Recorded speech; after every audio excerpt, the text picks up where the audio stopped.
Hi guys and welcome back to the channel. I hope you all would be doing good. I'm doing extremely fine and I welcome you all to yet another video. So it's currently 6 in the morning and I was going somewhere and I realized that जैसे मैं किसी गाड़ी का review करता हूँ तो मैं उसमें आपको उस गाड़ी का टायर का साइज़ बताता हूँ, ठीक है। चाहे जो भी हो, चाहे 165 R14 फलाना ढिमकाना जो भी है, ठीक है। तो उसका मतलब क्या होता है, तो this is a right hand, ठीक है। तो इसका साइज़ है 155 80 R13, ठीक है, अगर आपको दिख रहा होगा ये, ठीक है। तो इसका मतलब क्या होता है, और टायर पे जितने भी मार्क्स होते हैं ना, मार्क्स एज एन ये जो जितने भी स्पेसिफिकेशन प्रिंटेड होते हैं, इनका मतलब क्या होता है मैं आपको वो बताने वाला हूँ। तो इसमें ये हमारी 2011 की i10 है आई गेस, एंड इसमें ब्रिजस्टोन B250 का टायर लगा है, ठीक है। ये तो बेसिकली टायर का नेम है। तो ये होती है इसकी सबसे इंपॉर्टेंट कन्फिग्रेशन, मतलब सबसे इंपॉर्टेंट जो मार्क्स होते हैं इसके, ठीक है। तो इसकी स्पेसिफिकेशन है 155 80 R13, ठीक है। तो सबसे पहले मैं बताता हूँ आपको 155 का मतलब क्या होता है। तो 155 ना इसकी विड्थ की वो है, मतलब विड्थ को ये डिनोट करता है, जो ये ऐसे को होता है, मतलब ये इसकी विड्थ है और ये mm में होता है, ठीक है। तो ये 155 mm इसकी विड्थ है इस पर्टिकुलर टायर की, और जितना ज़्यादा विड्थ होगी ना उतनी ज़्यादा गाड़ी की ग्रिप होगी टायर की। तो ये तो वैसे बहुत छोटा टायर है, ठीक है, क्योंकि गाड़ी भी छोटी है ये। तो 155 इसकी विड्थ है, और जितनी ज़्यादा विड्थ होगी ना तो उतनी ज़्यादा गाड़ी की ग्रिप होगी रोड पे। तो ऑब्वियसली बात है, जितनी ज़्यादा ग्रिप होगी मतलब उतना ज़्यादा सरफेस एरिया होगा, तो उतनी ज़्यादा माइलेज कम होगी गाड़ी की, मतलब जितनी ज़्यादा ग्रिप होगी उतनी ज़्यादा गाड़ी की जितना ज़्यादा ग्रिप होगी गाड़ी की तो उतनी ज़्यादा गाड़ी सरफेस एरिया कवर करेगी, तो फ्यूल इकोनॉमी उतनी ही कम होगी जितनी ज़्यादा क्या बोलते हैं आपकी विड्थ होगी। तो ये बेसिकली कंपनी वाले जो हैं हर गाड़ी के अपने हिसाब से देते हैं, ताकि गाड़ी उस पर्टिकुलर माइलेज के हिसाब से, उस पर्टिकुलर टायर के हिसाब से माइलेज बेस्ट दे, ठीक है। तो ये तो हो गया आपका विड्थ, ठीक है। 155 ये होता है, ये ऐसे, ठीक है। तो और कमिंग टू दिस इज़ 80, ठीक है। तो ये होता है आपका एस्पेक्ट रेशियो। तो ये होता है आपका जो विड्थ है ना उसका 80% ऑफ 155 ये आपका ऐसे में होता है, ठीक है। तो ये आपका एस्पेक्ट रेशियो है, ठीक है। ये होता है आपका रेडियल कंस्ट्रक्शन।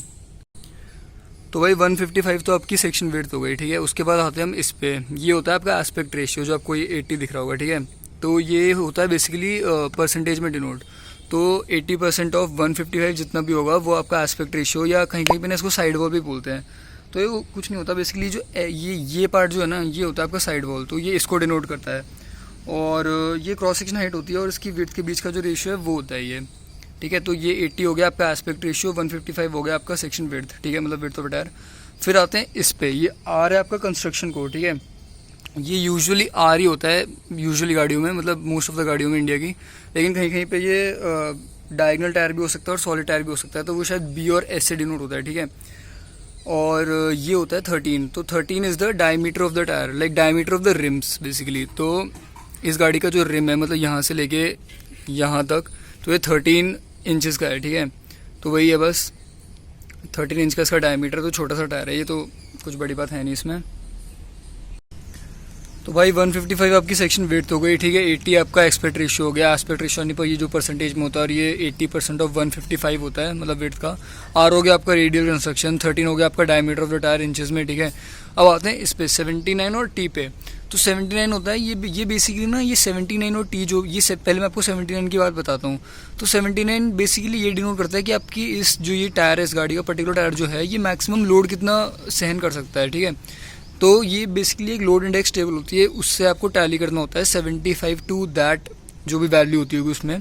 तो वो टेबल मैं आपको यहाँ पे कहीं पे ना अटैच कर दूंगा। तो उतना मैक्सिमम लोड ही कैरी कर सकता है, ठीक है। तो ये 79 तो बेसिकली लोड के लिए हो गया, और ये जो टी है ये बेसिकली हो गया आपकी स्पीड पे। जो टी है ये बताता है कि आपकी मैक्सिमम स्पीड कितनी होनी चाहिए, ठीक है, मतलब मैक्सिमम स्पीड जितने पे टायर चल सकता है। तो टी हो गया स्पीड के लिए, 79 हो गया आपके लोड के लिए, ठीक है। फिर आगे ये ट्यूबलेस टायर जो आप जहाँ पे लिखा हुआ है, ठीक है, और ये मेड इन इंडिया है। अब कुछ ऐसी चीज़ें जो इस टायर में ना नहीं है, क्योंकि ये पहली बात तो बहुत पुराना टायर है, तो उसके लिए मैं आपको ले चलता हूँ अपने पड़ोसी की गाड़ी पे, ठीक है। ये एक टोयोटा यारिस है। तो पहली बात जो मैं आपको बताना चाहूँगा वो ये है, ठीक है, DOT। तो ये होता है बेसिकली, इससे ना आप ये पता कर सकते हो कि डेट ऑफ ट्रांसपोर्टेशन होता है बेसिकली ये। तो इससे आप पता कर सकते हो कि टायर की जो मैन्युफैक्चरिंग है वो कब की है। तो DOT, फिर आप इस पर आ जाओ 4120। तो 41th वीक मतलब ये साल का 41th वीक, और 20 मतलब 2020 ईयर, तो 2020 ईयर का 41 वीक जो होगा उसमें टायर मैन्युफैक्चर हुआ है, तो 41 वीक आप लगा लेना कौन सा है, तो बस वो बात है, ठीक है। बाकी आंटियाँ जा रही हैं हमारे यहाँ से, ठीक है। तो ये हो गया टायर का मैन्युफैक्चरिंग रेट, ठीक है। उसके बाद जैसे इस टायर की कॉन्फ़िगरेशन है 185 60 R15, तो 185 इसकी विड्थ होगी, ऐसे चौड़ाई, ठीक है। 60 इसका एस्पेक्ट रेशियो होगा, मतलब 60% ऑफ 185 इसका एस्पेक्ट रेशियो होगा, मतलब ये वाला पार्ट, ठीक है। R यानी इसका रेडियल कंस्ट्रक्शन, 15 यानी इसका जो रिम का साइज़ है, ठीक है। हमारी गाड़ी में 14 का था, बस फिर वही है। और फिर एक और बात, ट्रैक्शन ए और टेम्परेचर बी का मतलब बताता हूँ मैं आपको, ठीक है। तो भाई वो यार सो चली गई यार, क्योंकि उनके ओनर आ गए थे और उनको ऑफिस जाना था, तो मैंने फिर ये बलिनो पकड़ ली साइड वाली, ठीक है। तो फिर इसमें मुझे आपको दो चीज़ बतानी थी, ठीक है। तो एक था ये ट्रैक्शन ए और एक टेम्परेचर बी, ठीक है। तो ट्रैक्शन ए बेसिकली ये बताता है कि ना आपकी गाड़ी का जो वेट सरफेस है उस पर टायर की पकड़ कितनी है। तो ये बेसिकली 3 टाइप के होते हैं, मतलब ट्रैक्शन, जैसे अभी तो इसमें ए है, ठीक है। तो ये ए होगा, एक ये AA होगा और ये बी होगा और एक सी होगा, ठीक है। तो इस पर्टिकुलर टायर की ये MRF ZV-TB है, ठीक है। तो इसका AA से कम ट्रैक्शन होगा, लेकिन बी और सी से ज़्यादा अच्छा ट्रैक्शन होगा, ठीक है। तो ये बेसिकली यही बताता है ये वाला ट्रैक्शन का, ठीक है। फिर टेम्परेचर बी है इसका, ठीक है। टेम्परेचर बी अगर आपको दिख रहा होगा, तो ये बेसिकली ये बताता है कि जब गाड़ी में हवा होती है और गाड़ी का टायर जब मूव होता है, ठीक है, तो उसमें बेसिकली हीट तो प्रोड्यूस होती है। तो ये टायर बेसिकली कितना हीट रेजिस्टेंट है ये वो बताता है, ठीक है। तो इसमें भी 3 स्टेज होती हैं, A, B और C, ठीक है।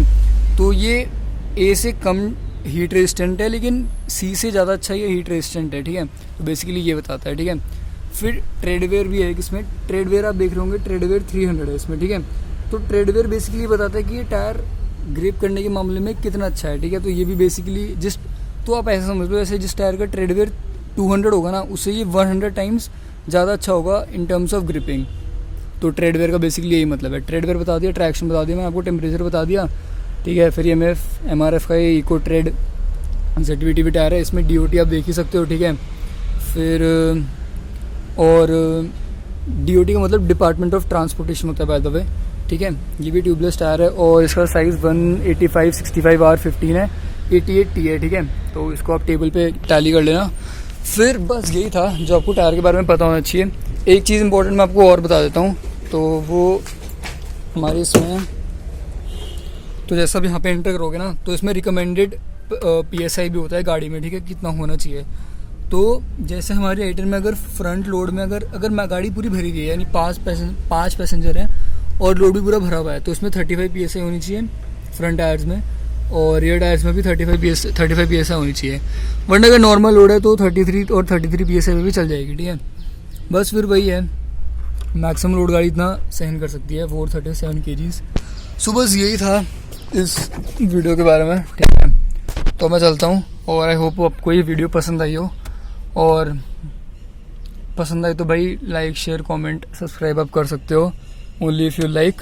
कोई भाई वो नहीं है, करना है तो कर दो, वरना कोई दिक्कत नहीं है, ठीक है। Have a nice day, enjoy your day, have fun, think positive, stay positive, bye bye guys.